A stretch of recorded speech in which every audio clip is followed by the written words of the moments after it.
তুমি এমন একজন স্টুডেন্ট যে এখনো অ্যাডমিশনের পড়া শুরুই করে নাই ঠিকঠাক মতো, প্রতিদিন পড়বে পড়বে বলে চিন্তা করে আলটিমেটলি পড়তে পারতেছে না।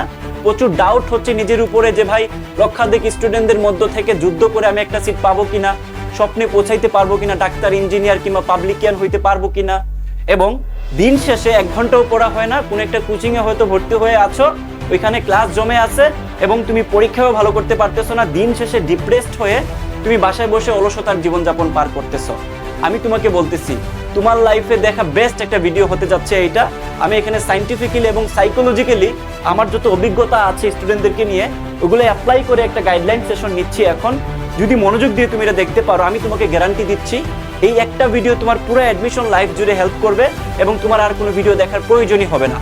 তুমি যেই 0 পয়েন্টে বসে আছো, এইচএসসি 26 ব্যাচ এবং সেকেন্ড টাইম আর 25 ব্যাচ, এই 0 পয়েন্ট থেকে তুমি একদম হিরো হয়ে যেতে পারবা যদি তুমি এইখানে দেখানো যে ওয়েটা আছে, মেথডটা আছে, যদি নিজের উপর বিশ্বাস থাকে এবং এই গাইডলাইনের কথাগুলো আমলে নিতে পারো।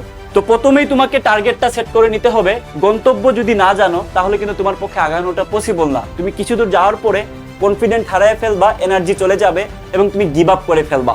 তুমি এইদিকে একটু তাকাও, তুমি যখন গন্তব্যটা না জেনে তুমি স্টার্ট করো তখন শুরুর দিকে অনেক স্টুডেন্টদের মোটিভেশন বেশি থাকে, তারপরে একটা পর্যায়ে আসে আসলে তার মোটিভেশনটা থাকে না, তারপর আবার বাড়ে আবার কমে, একটা পর্যায়ে যা জিরো হয়ে যায়।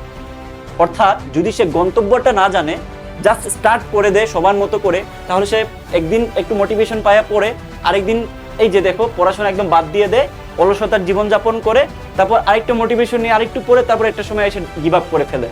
এটা নিয়ে একটু পরে আলোচনা করবো, বাট তুমি একটু দেখো মোরাললেস তোমার জন্য কি কি স্কোপ আছে এই মুহূর্তটাতে। দেখো প্রথমে হয়ে যাবে ঢাকা বিশ্ববিদ্যালয় মেডিকেলের পরীক্ষা, তারপর আস্তে আস্তে খেয়াল করো এই জায়গাটাতে তুমি পরীক্ষা দিতে পারতেছো বুয়েট, সিকিউরুয়েট এবং সাস্ট। এই কয়েকটা ইউনিভার্সিটি হচ্ছে বাংলাদেশের টপ মোস্ট ইউনিভার্সিটি, একদম লাইমলাইটে থাকে। বাকি যে ইউনিভার্সিটিগুলো আছে এগুলো আস্তে আস্তে করে ভার্সিটি কোয়ের ভিতরে আরইউ, সিইউ, জেইউ সব ইউনিভার্সিটি চলে আসবে এবং আলাদা করে এগ্রি এবং জিএসটি। ঠিক আছে, আরো কিছু ইউনিভার্সিটি বাদ যাইতে পারে, বাট এগুলো হচ্ছে তোমার মেইনলি স্কুপের জায়গা। এগুলাই হচ্ছে তোমার একদম ফার্স্ট প্রায়োরিটি থাকা উচিত। এখন তোমার মাইন্ড কন্ট্রোলটা করতে হবে শুরুতে। কেন? ওই যে আমি তোমাকে প্রথমেই দেখাইছি, তুমি স্টার্ট করে দিলা, পরে তুমি কিছুদিন পড়ার পরে একদম তুমি বাদ দিয়ে দিলা, আবার একটু পড়লা, আবার একটু বাদ দিয়ে দিলা, এবং একটা পর্যায়ে যে তুমি একদম খেই হারিয়ে ফেলতেছো এবং তুমি গিভ আপ করে ফেলতেছো। এইটা যাতে না হয় এই জন্য প্রথমেই তোমাদেরকে মাইন্ডটা রিডিং করতে হয়, মাইন্ডটাকে কন্ট্রোল করতে হয়। এটার অনেক সেশন আমি নিচ্ছি আমার ফেসবুক চ্যানেলটাতে, সো তুমি ওই ফেসবুকে গেলেই পাবা। বাট এখানে একটু তোমাদেরকে আমি বলে দিচ্ছি, মাইন্ড কন্ট্রোল করার জন্য তোমাকে অবশ্যই এই জিনিসটা জানতে হবে যে কেন মানুষ গিভ আপটা করে দেয়। প্রথমতই হচ্ছে ড্রিমলেস। তোমার যদি কোনো স্বপ্ন না থাকে, এই যে বললাম টার্গেট যদি না থাকে, তাহলে তোমার পক্ষে আগানোটা মুশকিল। তারপর হচ্ছে কোনো একটা কোচিংয়ে তুমি ভর্তি হওয়ার পরে ওইখানে তুমি কোনো একটা পরীক্ষায় অ্যাটেন্ড করতেছো, যেখানে অনেক মানুষ একসাথে পরীক্ষা দিচ্ছে লাইক উদ্বাস। ওইখানে পরীক্ষার ট্রেপে পড়ে তুমি আসলে পড়াশোনাটা গুছাইতে পারতেছো না, রুটিনটা মেনটেন করতে পারতেছো না। এই কারণে তোমার মধ্যে এক ধরনের হতাশা তৈরি হয়, তুমি গিভ আপ করে ফেলো। তারপরে হচ্ছে সবচেয়ে ভাইটাল জিনিস কম্পেয়ার করা।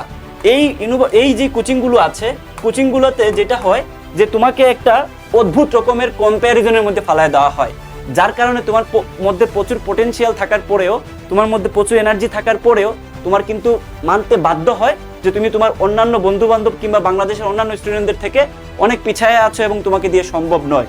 কারণ তুমি যদি তোমার নিজেকে কম্পেয়ার করা শুরু করে দাও, তাহলে কিন্তু তোমার নতুন করে চেষ্টা করার স্পৃহাটা তৈরি হবে না। সো ওই কম্প্যারিজনটা তৈরি হয়ে যায়, এটা একটা বড় কারণ গিভ আপ করে দেওয়ার জন্য। তারপর সেটা হলো এলোন।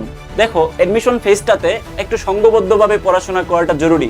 তা না হলে তুমি যদি একা একা পড়াশোনা করতে চাও, অনেক সময় হতাশ হয়ে যাওয়ার সম্ভাবনা বেড়ে যাচ্ছে। যদি তোমার একটা সার্কেল থাকে, যেই সার্কেলে সবাই পড়ুয়া এবং সবার স্বপ্ন একটাই যে তারা একটা বিশ্ববিদ্যালয়ে চান্স পাবে, স্বপ্নের জায়গায় পৌঁছাবে, তাহলে এই গণ্ডির মধ্যে কিংবা এই সার্কেলের মধ্যে কিন্তু তোমার কম্পিটিশন করে তোমার এই যে পড়াশোনা করার স্পৃহা, এটা এনার্জিটা বেড়ে যাচ্ছে। কিন্তু তোমার যদি এই জায়গাটাতে একা পড়াশোনা করতে হয়, অনেক সময় অনেকেই হালটা ছেড়ে দেয়, গিভ আপ করে ফেলে, যেটা আমার সময় আমি ফেস করছিলাম। ওকে, তো এই জিনিসটাও একটা বড় ফ্যাক্টর। এখন তুমি বুঝতে পারলা যে কেন গিভ আপ হয়। নাও টার্ন টু মাইন্ড কন্ট্রোল। তুমি কি করবা? প্রথমতই হচ্ছে তোমার এখন ডিবাগ করার সময়। তোমাকে প্রচুর পরিমাণে থিঙ্ক করতে হবে যে তুমি কি স্বপ্ন দেখতেছো, তোমার আসলে কোথায় যাওয়া উচিত। তুমি ডাক্তার হবা, ইঞ্জিনিয়ার হবা, নাকি পিএইচডি করবা ভবিষ্যতে বাইরের দেশে যে স্টাডি অ্যাব্রড, নাকি তুমি চাকরি করবা পড়াশোনা করে। এটা তুমি সেট করে নাও, এবং সেটা করার জন্য তোমার কোন ইউনিভার্সিটিতে পড়াশোনা করতে হচ্ছে তুমি ওই অনুযায়ী প্রায়োরিটি সেট করে ফেলো। তারপর হচ্ছে দেখো কোচিংয়ের ক্ষেত্রে তুমি নিজেকে সময় দাও। আমি বলবো যদি তোমার কোনো একটা কোচিং সেন্টারে পরীক্ষা বা তুমি ওইখানে পড়াশোনার সাথে যদি তাল মিলিয়ে চলতে না পারো, স্টপ দেয়ার, স্টপ করে নিজের মতো করে নিজেকে বাইল্ড আপ করে, আমি যেটা দেখাই দিচ্ছি যে সেলফ স্টাডি কিভাবে করবা। তারপর হচ্ছে কম্প্যারিজন বাদ দিয়ে দাও।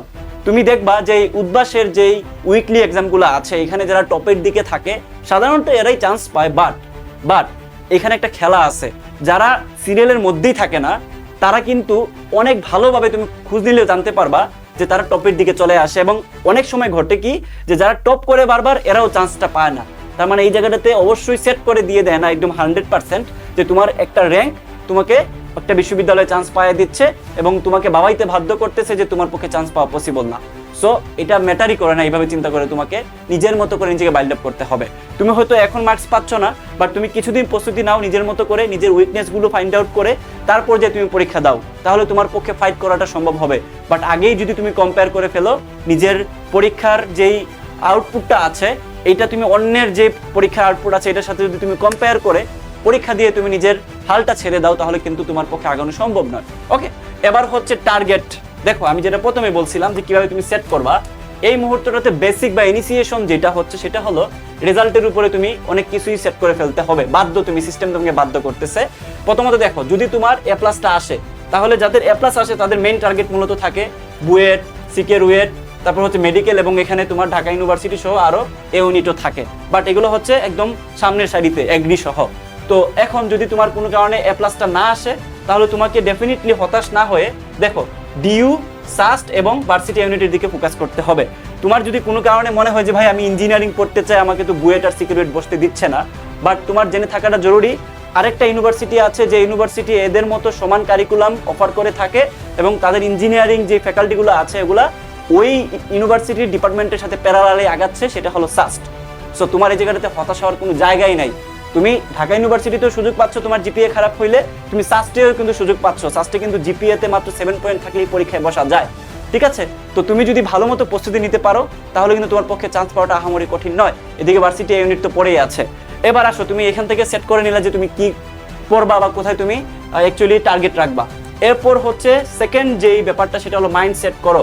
এই জায়গাটাতে তুমি কিভাবে মাইন্ডটা সেট করবা যে তুমি এই যে জার্নিটা শুরু করছো এটা যাতে একটা দীর্ঘমেয়াদী সময় ধরে তুমি করতে পারো। তোমার যাতে হতাশা আসলে তুমি কি করবা, বা তুমি যদি কোনো কারণে মনে হয় যে আমার পক্ষে আর সম্ভবই না, আমি ডিপ্রেসড হয়ে যাচ্ছি, আমি চান্স পাবোই না, স্টাডি ব্লক হয়ে যায়, এই মুহূর্তগুলোতে তুমি কি করবা, এই মাইন্ডসেটটা নিয়ে আমি প্রায় 16-17 মিনিটের একটা সেশন নিছি, যেটা দেখো ইউটিউবে প্রায় 45,000 ভিউজ হয়ে গেছে মাত্র 4 দিনে।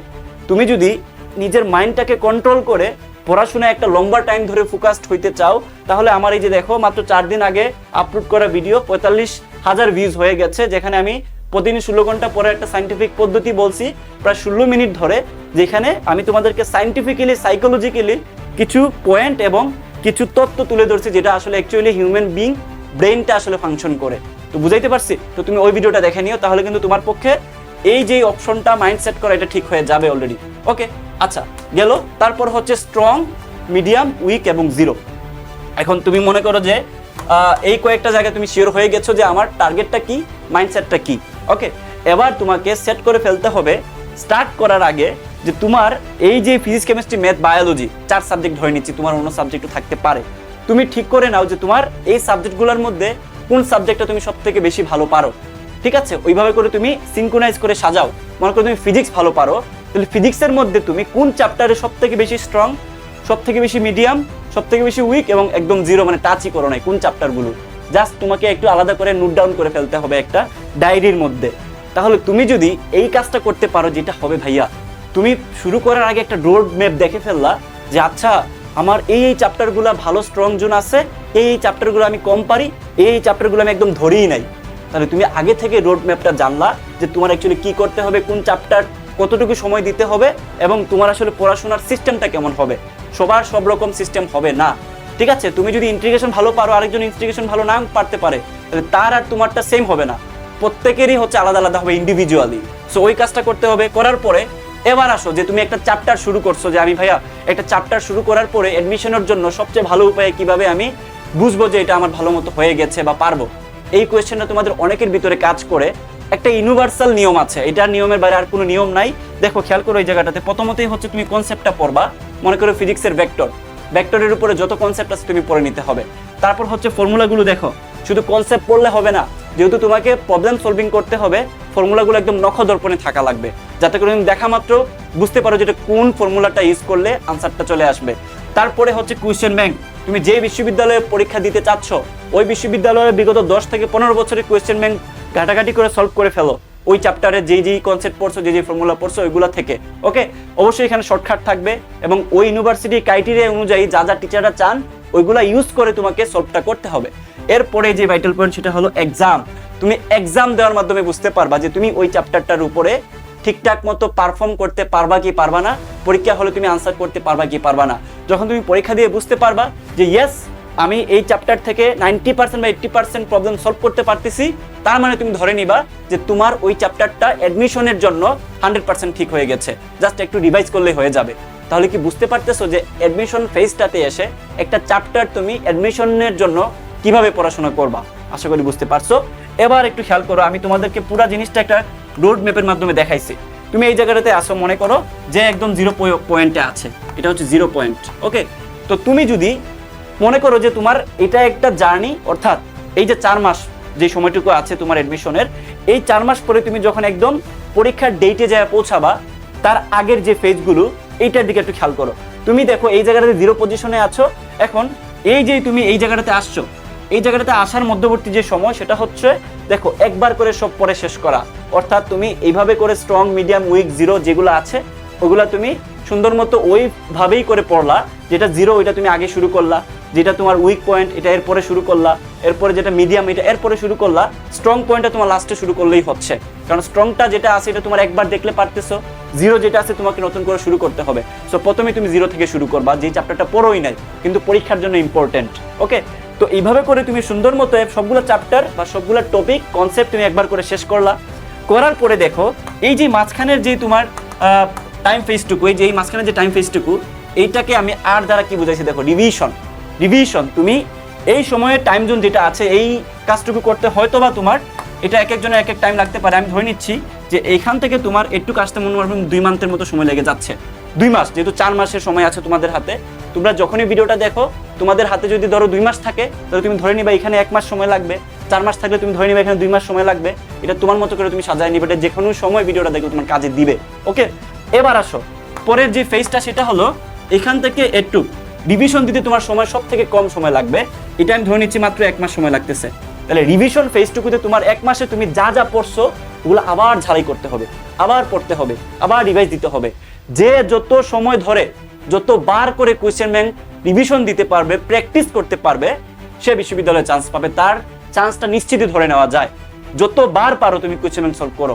অনেকে জিজ্ঞেস করে ভাই কয়বার সলভ করবো কোয়েশ্চেন ব্যাংক? ভাই তুমি যতবার পারো এমন ভাবে পড়তে হবে যে ওই কোয়েশ্চেন ব্যাংক থেকে যাই দেওয়া হবে সব তুমি পারবা, এরকম করে পড়তে হবে। একটা কোয়েশ্চেন ব্যাংক ধরো, ওইটাই ভালো মতো পড়ো। এই 12 বাতারের মতো 10টা ধরতে গেলে দিন শেষে তোমার কোনো কিছুই অর্জন হবে না, বিশ্ববিদ্যালয়ে চান্স হবে না। ওকে, আচ্ছা এর পরের পার্টটুকু দেখো। এই পরের পার্টটুকুই হচ্ছে সবচেয়ে পিক পয়েন্ট, যেটা অ্যাকচুয়ালি তোমার ধরা যায় এই যে এই জায়গাটা থেকে এই যে এই পয়েন্ট পর্যন্ত, এই সময়টুকু হচ্ছে তোমার যে বাকি সময়টুকু থাকে, হয়তো 15 দিন থাকতে পারে, হয়তো 10 দিন থাকতে পারে। এই সময়টাই হচ্ছে তোমার অ্যাকচুয়ালি পিক পয়েন্ট। এই সময়টাই হচ্ছে তোমার পিক পয়েন্ট। এই যে দেখো পি দ্বারা বুঝাইছি। পিক মুড মানে হচ্ছে তুমি এই সময়টুকুতে অ্যাকচুয়ালি তোমার মেরিট পজিশন আগানোর জন্য এক্সট্রা জিনিসপাতি পড়বা এবং যা পড়ছো ওগুলো একটু ধার দিবা।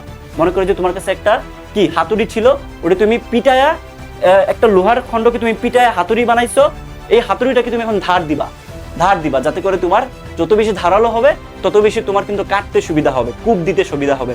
তাহলে এই সময়টুকু হচ্ছে তোমার কূপ দেওয়ার জন্য ধারানোর ফেজটা। বুঝতে পারতেছো? তোমাদের অবশ্যই বুদ্ধি অনেক বেশি, অবশ্যই তোমাদের বুঝার কথা ভাই। এইচএসসি পরীক্ষায় যদি তুমি ভালো রেজাল্ট করতে পারো, তুমি মনে করি A+ পাও নাই, বাট তোমার যদি 4 পয়েন্টও আসে, তাহলে ডেফিনেটলি তোমার ওই রকম বুদ্ধি থাকার কথা যে আমি কি বুঝাচ্ছি তোমাদেরকে। ওকে, এবার আসো যে এই সব কিছুর সমন্বয়ে যদি তুমি চাও যে ভাই আমাকে কোনো একটা কোর্স বা কোনো একটা সিস্টেম পুশ আপ করবে পড়ার জন্য, যা বলছেন এই জিনিসগুলোকে একত্র করে অল ইন ওয়ান যেটা আমাকে প্রোভাইড করবে, এরকম কিছু আমাকে যদি প্রোভাইড করতে পারেন আমার জন্য ভালো হয়।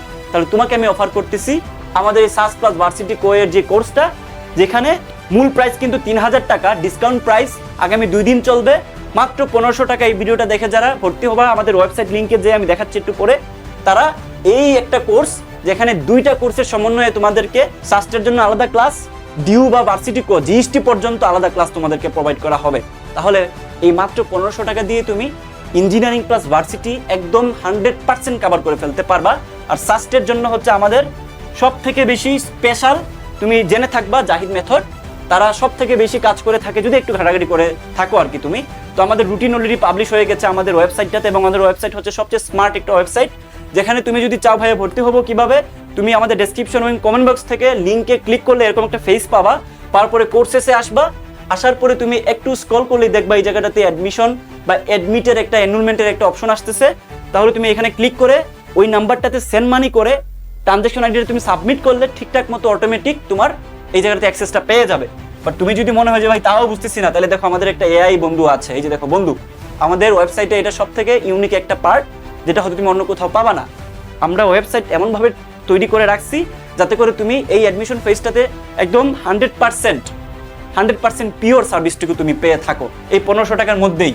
ওকে, তো এই জায়গাটা তুমি কিভাবে ভর্তি হবো যদি ক্লিক করো, তাহলে আমার এআই কিন্তু তোমাকে সম্পূর্ণ যেই প্রসেসটা আছে সেটা দেখাই দিবে। ওকে, আচ্ছা, এরপরে এইদিকে খেয়াল করো, তুমি এই জায়গাটাতে তুমি শুধুমাত্র যদি তুমি সাস্ট ডিমার্স 5.0 কোর্সটা নিতে চাও তাহলে তুমি 1250 টাকা দিয়ে নিতে পারবা।